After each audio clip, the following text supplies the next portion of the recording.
All right, let's dive into a really fascinating, kind of counterintuitive idea today. What if winning in the market isn't about being right all the time? What if the real secret is building a system that's so strong it can actually handle you being wrong?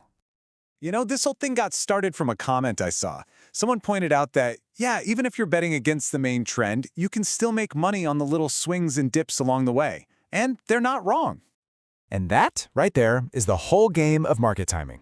It's about being nimble, catching those rebounds, and profiting from being surgically precise. It feels high skill, it's exciting, and a ton of people dedicate their entire careers to it. But is it really the best way to win? And that gets to the heart of our question today. What if that constant chase for the perfect entry, the perfect exit, what if it's actually a trap? What if the truly unbeatable strategy is one that's designed to absorb your mistakes and still come out on top? Let's break this down with a quick story. So, let's picture two investors. First, you've got the super skilled market timer, the person who lives and breathes charts. We'll call them the player. And on the other side, you've got someone like Warren Buffett, patient, long-term, focused on the big picture. We'll call them the builder. Okay, so you and the builder both step into the market on the same day. You, the player, you see a short-term peak and you decide to short it, betting the price is about to drop. Your goal? A quick, clean profit. The builder, on the other hand, just completely ignores that little peak. They're betting on the long-term macro trend, so they buy, fully expecting a big payoff, but, eventually. And for the first couple of years, it looks like you absolutely nailed it. The price goes down, you're in the green, feeling pretty smart. The builder? They're in the red. On paper, you are winning and they are losing. But, and this is a huge but, this is where the game completely changes. Because that early win comes with a hidden cost. You've just walked right into what we can call the precision trap. See, now you're under this insane pressure. To actually lock in that profit, you have to get out at just the right moment. Wait too long, and poof, it's gone. Make one bad move, and you could lose your capital for good. You're basically a slave to the screen, watching every little tick. This is what you call an operation-dependent strategy. Your success, your entire plan, hinges on flawless execution every single time. There's just no room for error. The whole thing is incredibly fragile. Okay, so while you're walking that tightrope, let's check back in with our builder. They're playing a totally different game, a game where you can actually win by being wrong for a little while. Now get ready for this, because this statistic is wild.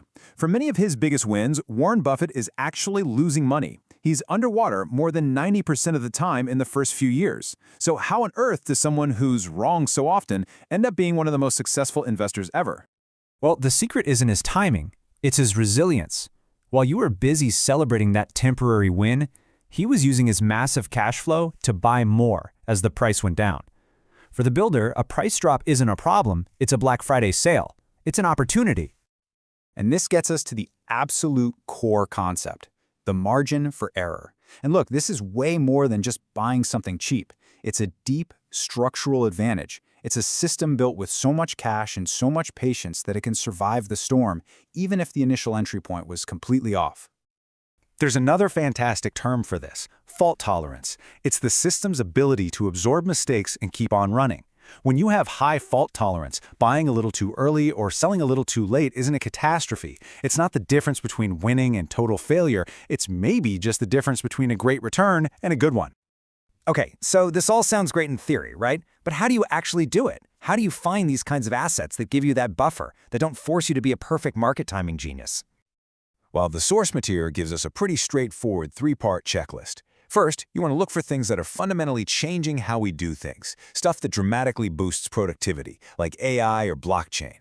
Second, it has to align with where human civilization is headed in the long run.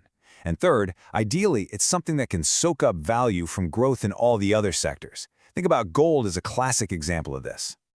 And of course, the opposite is just as important. If an asset's best days are tied to the past, it's not time-proof. It doesn't matter how great the brand is or how solid the numbers look today, if its foundation is shrinking, it's a risky bet. Let me give you a concrete example. Let's take Maotai, this super famous, high-end Chinese liquor. It's an iconic brand, no doubt. But the cultural scenarios where it's traditionally used, well, they're becoming less common. It's standing on the timeline of the past. Now compare that to, say, a core AI technology. Its use cases are exploding. It stands firmly on the timeline of the future. One requires you to be a perfect timer to squeeze out a profit. The other has fault tolerance built right in. So this all brings us to a final, really useful framework that kind of puts all this together.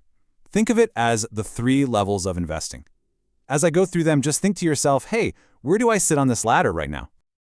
Okay, so level 1 is the apprentice. This person is smart, they pick good assets, but they're always kicking themselves for not selling at the absolute tippy top.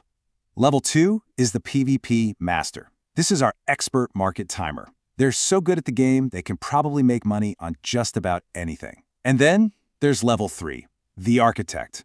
This person doesn't even play the timing game. They're not trying to win the battle. They've already planned how to win the war. They just build a fault-tolerant system and wait for everyone else to catch up. And that leaves us with this final really powerful idea. Having high skill is great. It's impressive. But it can't beat the strategy of just waiting at the finish line. The ultimate edge isn't about being the fastest runner. It's about building a system so resilient that time itself becomes your unfair advantage. I'm curious, does thinking about fault tolerance change how you see your own strategies? Let me know what you think. Thanks for tuning in. Smash like and subscribe.